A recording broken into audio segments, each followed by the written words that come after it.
Latest technology courses, best infrastructure మరియు అద్భుతమైన placements. Engineering లో మీ బెస్ట్ చాయిస్ ఏవియన్ institute of engineering and technology, Ibrahimpatnam.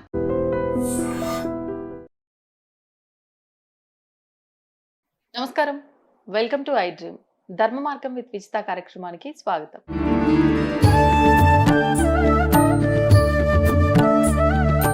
ప్రస్తుతం మనతో పాటు ఉన్నారు ప్రముఖ ఆధ్యాత్మికవేత్త శ్రీమతి బట్టిప్రోలు విజయలక్ష్మి గారు. ఇప్పుడు అమ్మతో మాట్లాడి మరిన్ని విషయాలు తెలుసుకుందాం. నమస్కారం అమ్మా. నమస్కారం అమ్మా. అమ్మ, ముఖ్యంగా శని గ్రహం వల్ల ఇబ్బంది పడే వాళ్ళు అందరూ దాదాపుగా పడుతూనే ఉంటారు. అంటే వాళ్ళ జాతకంలో ఏదో ఒక శని పీరియడ్ అనేది నడుస్తూనే ఉంటుంది. అష్టమ శని అని, అర్ధాష్టమ శని అని, ఏలినాటి శని అని. ఇంక ఈ శని నన్ను పట్టి వదలనేమో, నా జీవితాంతం ఇట్లా పట్టి పీడిస్తూనే ఉంటాడేమో అనుకుంటూ ఉంటారు ప్రతి ఒక్కరు కూడా. ముఖ్యంగా వాటి నుంచి బయటపడాలి అని అంటే మొత్తానికి తప్పించుకోకపోయినా కొంతలో కొంత తగ్గించుకునే అవకాశం ఉంది అని అంటూ ఉంటారు. మరి అలాంటి ఒక మంచి రోజే రాబోతోంది శని త్రయోదశి. ఆ రోజున మనం ఆయనకు సంబంధించి ఏం చేసినా కూడా మంచి ఫలితం ఉంటుంది. వాటి ఇబ్బందుల నుంచి మనం బయటపడతాము అని అంటారు. మరి ఏం చేయాలి ఆ రోజున, దాని గురించి వివరించండి. ఇక్కడ ఒక చిన్న కరెక్షన్ చెప్తా. అలాగే అమ్మా. శని ఒక్కరే బాధిస్తారు అనేది కాదు, అన్ని గ్రహాలు బాధిస్తాయి. ఓకే. ప్రతి గ్రహానికి అంటే ఒక చోట నీచమైన ప్రదేశం, ఇంకో చోట అంటే నీచ స్థానం, ఉచ్చ స్థానం అని ఉంటుంది. అది మంచి స్థానంలో ఉన్నప్పుడల్లా మన జాతకంలో, ఎవరి జాతకంలో వారికి. నాకు ఇక్కడ జ్యోతిష్యం రాదు, జనరల్ నాలెడ్జ్ మీదను కొంతవరకు తెలుసుకున్న దాని మీద చెప్తున్నా. తప్పనిసరిగా ఇప్పుడు గురుబలం లేకపోతే ఏ పనులకి వెళ్ళినా ఎక్కడా ఏవీ కావు. అవును. అసలు మన మొహంలో తేజస్సే కనిపించదు. గురువు అంటే బృహస్పతి, ఆయన సరిగా లేకపోతే మనకున్న విద్య కానీ ఏమున్నా కూడా అవి రాణించవు. అర్థమైందా? అన్ని ఉన్న వృధానే. కుజబలం లేకపోతే, కుజుడు సరిగ్గా మనకి కావాల్సిన చోట ఉండకపోతే వివాహాది కార్యక్రమాలు సరిగ్గా కావు. ఒకవేళ అయినా కూడా ఆ వివాహం సరిగ్గా నిలబడదు. అంటే ఉదాహరణకు రెండు చెప్తున్నా. Okay okay. చంద్రుడు బాగలేడు అనుకుందాం, ఎప్పుడు చూసినా మనసు అల్లకల్లోలంగా ఉంటుంది, పిచ్చెక్కినట్టు ఉంటుంది. ఒక్కొక్కసారి నాకు అసలు బాగుండట్లేదు అంటాం చూడండి, శారీరకంగా కాదు మానసికంగా. అది చంద్రుడి వల్ల. పాపం శని నొక్కరినే అంటున్నాం, శని దేవుడు, మహాదేవుడు, అందరూ దేవుళ్ళే. ఈ నవగ్రహాలన్నీ మనకి అంటే ప్రతిదానికి అసలు ఒక చక్రం ఇలా తిరుగుతోందంటే పైకి వెళ్తుంది, కిందకి వస్తుంది. అవునా?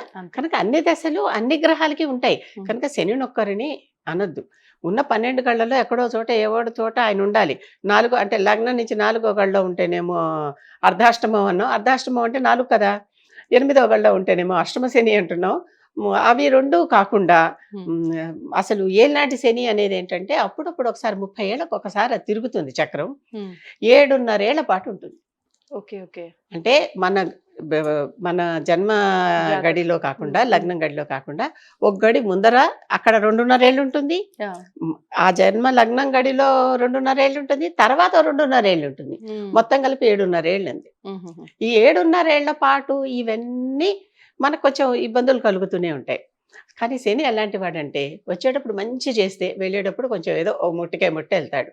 1, 2, 10 మన యోగ్యతను బట్టి, మన అర్హతను బట్టి. అంటే ముట్టికాయలు కూడా అర్హతను బట్టే చెప్తున్నాను, మనం చేసుకుని మన వెనకాల ఉన్న సంచితాలను బట్టి. అలా కాదు, వచ్చేటప్పుడే కాస్త తంతు వచ్చాడు అనుకో, వెళ్ళేటప్పుడు కాస్త మంచి చేసి వెళ్తాడు. ఓహో. ముందు మనకు పాజిటివ్ ఉంటే తర్వాత నెగిటివ్ ఉంటుంది, ముందు నెగిటివ్ ఉంటే పాజిటివ్ గా ఉంటుంది. తర్వాత మనకి ఎంటర్ అయ్యేటప్పుడు ఎట్లా ఎంటర్ అయింది అని చూసుకుంటే, వెళ్ళేటప్పుడు ఎంటర్ అయ్యేటప్పుడు బాగుంటే వెళ్ళేటప్పుడు కొంచెం జాగ్రత్తగా ఉంటే మంచిది. ఎంటర్ అయినప్పుడే దెబ్బలు తగులుతూ వస్తే వెళ్ళేటప్పుడు బాగా వెళ్తాడు. ఏదో ఒక మంచి చేసి వెళ్తాడు అంటూ ఉంటారు. ఇదే అర్థమేమో. అసలు శని టైంలో చక్కగా మంచి మంచి ప్రమోషన్స్ వస్తాయి, చక్కగా పెళ్లిళ్ళు అవుతాయి, బోల్డ్ గృహయోగాలు వస్తాయి, ఎన్నో ఇలాంటివన్నీ చాలా చాలా ఉన్నాయి. కనుక శనిని చూసి అలా అమ్మో ఈయన అని అనుకోవాల్సిన అవసరం లేదు. పైగా శని వస్తే ప్రతి మనిషికి చాలా పుణ్యం వస్తుంది. శని వస్తే పుణ్యం రావటం ఏంటి అంటే, మరి బెంగపడ్డారు కదా, శని వస్తే ఏం చేస్తాడు అని గుళ్ళకి గోపురాలకి తిరుగుతూ ఉంటారు కదా, పూజలు వ్రతాలు చేయిస్తూ ఉంటారు కదా, మరి పుణ్యం సంపాదించుకోవట్లా? మామూలుగా ఏమీ లేకుండా ఉత్తగా పూజ చేయమంటే చేస్తారా? ఏమీ లేకుండా శని ఆలయానికి వెళ్ళి అక్కడ ఆయనకి ఏదో నూనె వేసి అభిషేకం చేయమనో ఇంకోటి ఏదో చేయమనో చేస్తారా? శివాలయానికి వెళ్ళి కొబ్బరికాయ కొట్టమనో, హనుమాన్ ఆలయానికి వెళ్ళి ప్రదక్షిణలు చేయమనో అంటే చేస్తారా? విడిగా అయితే పట్టించుకోం కదా. శని వచ్చారనేసరికి అందరికి కొంచెం కాషన్, చలికాలం వస్తే స్వెటర్ వేసుకున్నట్టుగా. వెంటనే ఈ శని రాగానే ఏం చేస్తున్నాం, గుళ్ళకి గోపురాలకి తిరుగుతున్నాం, ప్రదక్షిణలు చేస్తున్నాం, కొబ్బరికాయలు కొడుతున్నాం, మొక్కులు మొక్కుంటున్నాం, గుంజులు తీస్తున్నాం, అవునా?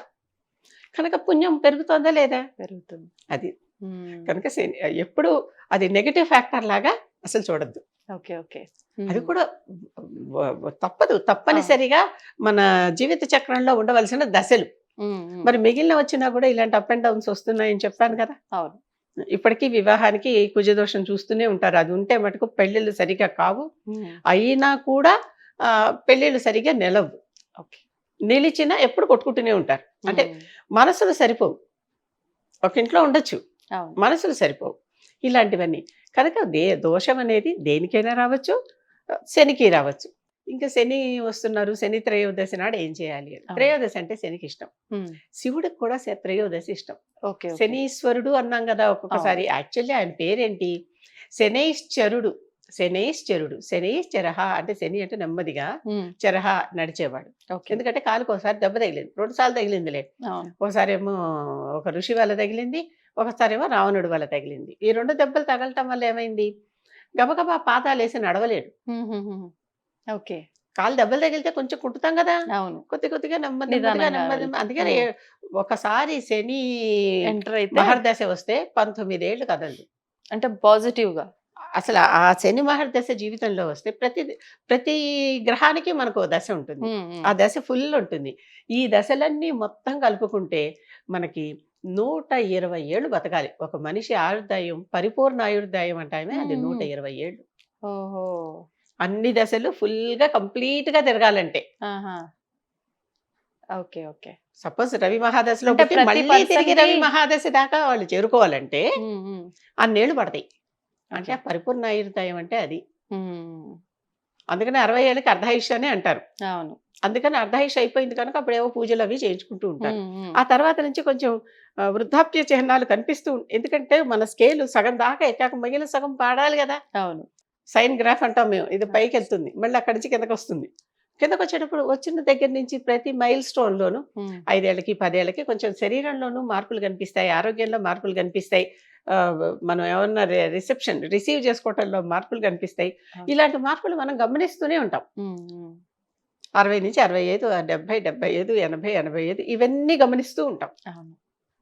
అది అది అసలు ఈ వీటిల్లో ఉన్నటువంటి మన జీవిత కాలంలో ఉన్నటువంటి విశేషం. శని శివుడికి త్రయోదశి ఎందుకు ఇష్టం? చక్కగా అప్పుడు మనం ఇది చేసుకుంటున్నాం కదా, మాస శివరాత్రి అని. కనుక ఆయనకి అది ఇష్టం. ఆయనకి ఇష్టం కనుక ఈయన కూడా శివుడిని ఫాలో అవుతూ, ఒకసారి శివుడిని కూడా పట్టుకున్నాడుగా, అప్పటి నుంచి నేను శనీశ్వరుడు అంటారని అనుకున్నారు కదా. కనుక ఈ రకంగా శివుడికి ఇష్టమైనటువంటి త్రయోదశి ఈయన కూడా ఇష్టం. అంతే తప్పితే మరొకటి కాదు. అంటే ఆ రోజు శివాభిషేకం చేస్తే అసలు శివుడికి కానీ హనుమంతుడికి కానీ ఏమి చేసినా ఆయనకి ఇష్టం. శనికి ఇష్టం. శనికి ముఖ్యంగా తైలాభిషేకం, నలుపు రంగు ఇష్టం కనుక ఆ రోజు నల్ల బట్టలు వేసుకోవటం. అందరికీ ఒక చిన్న సూక్ష్మమైన ఉపాయం చెప్తా, చాలా తేలిక ఉపాయం. ఇలాంటి శని దోషంతో బాధపడుతున్నాము అనుకునే వారందరూ శనివారం నాడు నల్ల ప్రమిదలు దొరుకుతాయా బయట బజార్లో? నల్ల మట్టితో ప్రమిదలు, ఎర్రమట్టి కాకుండా నల్లమట్టి ప్రమిదలు, అవో డజనో ఎన్నో తెచ్చేసుకోండి. ఆ నల్లమట్టి ప్రమిదల్లో నల్ల బట్ట దొరుకుతుంది కదా, దొరుకుతుంది. లేకపోతే ఏదైనా ఒక చీరఫాలు కొనుక్కుని ఇంత ముక్కలు కట్ చేయండి. ఆ నల్ల బట్టలో నల్ల నువ్వులు వేసి మూట కట్టి, నల్లదారంతో మూట కట్టి, అంత నలుపే, దాన్ని ప్రమిదలో పెట్టి పైన ఇలా ఒత్తిలాగా పెట్టండి. మూటని ఇలా ఒత్తిలాగా చేయొచ్చు కదా. చేసి దాంట్లో నల్ల నువ్వుల నూనె వేసి శనిదేవుడి దగ్గరికి వెళ్ళి, అంటే ఆలయంలో నవగ్రహాలు ఉన్న చోటుకి వెళ్ళి అక్కడ శనిదేవుడు ఎదుర్కొంటే ఈ దీపం మీ చేతులతో మీరు వెలిగించుకోండి, ఇంకా భయపడక్కర్లా, ఇంకా he will take care of. నల్ల నువ్వుల నూనె నల్ల బట్టలో నల్ల నువ్వులు వేసి నల్లదారంతో ముడికట్టి పైన ఇలా ఒత్తిలాగా వదిలి నల్ల ప్రమిదలో, మట్టి ప్రమిదే, నల్ల మట్టి ప్రమిదలో వేసి అది ఆయన దగ్గర పెట్టేసి ఒక్క దీపం చాలు, ఒక్క దీపం చాలు. ఆ ఒక్క దీపం ఆయన దగ్గర పెట్టేయండి, ఇంకా బెంగపడక్కర్లా. ఆ దోషం ఏదో ఆయన చూసుకుంటాడు. మన మీద ఆయన తృప్తిపరిచాం కదా, అంతే. ఆ దోషం ఆయన తీర్చేస్తాడు. ఇంకా మీ దగ్గర నూనె మిగిలితే ఆ నూనెతో ఆయన నెత్తి మీద కూడా కాస్త పోయండి ఆ విగ్రహానికి. శనివారం నాడు ఈ పని చేస్తే ప్రభాతం, ప్రదోషం ఈ 2 సమయాల్లో మీకు ఏ రోజు ఏ టైం, అందరికీ పొద్దున కుదరదు, అందరికీ రాత్రి కుదరదు. ఇప్పుడు మనం బయట దేశాల టైముల్లో ఉద్యోగాలు చేయటం కూడా ఎక్కువైపోయింది కనుక పొద్దున్న లేచి వెళ్ళే వాళ్ళు ఉంటారో ఉండరో, వాళ్ళు కనీసం సాయంత్రం వెళ్ళండి. కానీ ఈ 2 టైంలో మీరు కష్టపడుతున్నప్పుడు మీరు కూడా కష్టపడాలి కదా. కనుక ఒకసారి ఇది Okay. చెయ్యండి, అన్ని దోషాలు నివారింపబడతాయి. హాయిగా శివునికి దండం పెట్టుకుని శనేశ్వరాయ నమః అనుకోండి, నైనా కాపాడు, ఇబ్బంది వచ్చినా తేలిక వెళ్ళిపోయేలా చూడు అని దండం పెట్టుకోండి, అయిపోయింది. ఓకే, సంతోషం అమ్మా, ఉమ్. ధన్యవాదాలు. దీన్ని తవ్వండి, తవ్వుతూనే శివలింగం. పరమాత్మకు జీవా సరే దాన్ని అట్లా కప్పేసేయండి, చూపించదండి. Krishna is there. మూర్తి పూజ కాదు, సాక్షాత్ బ్రజేంద్ర నందన భగవాన్ ఉన్నారు మూర్తిలో. ఏమీ ఆశించకుండా ఆరాధించే వాళ్ళు కూడా ఉన్నారా ప్రభుజీ? నిజమైన భక్తి అంటే మనకు తెలియదు కాబట్టి